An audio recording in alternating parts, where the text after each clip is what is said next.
முருகரை கும்பிடுறவங்க எல்லாருமே ரொம்ப சந்தோஷமா இருக்கிறாங்க போல அப்படின்ட்டு நீங்களாம் நினைக்கிறீங்களா? அது உண்மைதான். ஏன்னு நான் சொல்றேன்.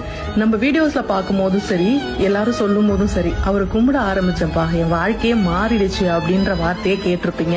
நானுமே அதையே சொல்றேன். ஏன்னா நான் முருகரோட டிவோட்டி கிடையாது. சாமி கும்பிடுறதே ரொம்ப கஷ்டப்பட்டு தான் கும்பிட்டுட்டு இருந்தேன். லைஃப் வந்து ஒரு சர்டன் பாயிண்ட்ல டேர்ன் ஆகும்னு சொல்லுவாங்க. அந்த டேர்னிங் பாயிண்ட்ல நம்ம என்ன பண்றதுன்னு உடஞ்சு நிற்கும் போது நமக்குன்னு சில வழிகளை தோன்றதுக்கு சில வழிகள் நடக்கும். அப்படிதான் இவர் என்னோட லைஃப்குள்ள வந்தாரு.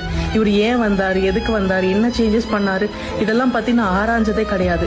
இவர் வந்ததுக்கு அப்புறம் வாழ்க்கை மாறிடுச்சுடா அப்படின்னு சொல்றது கேள்விப்பட்டிருக்கீங்களா? அது உண்மைதான். ஏன் நான் சொல்றேன், நமக்கு பின்னாடி பேசுறவங்க, நமக்கு முதுகுல குத்துறவங்களை பத்திலாம் நம்ம யோசிக்கவே மாட்டோம். நமக்குன்னு ஒரு பாதை உருவாக ஆரம்பிக்கும். அதை நோக்கி நம்ம போக ஆரம்பிப்போம்.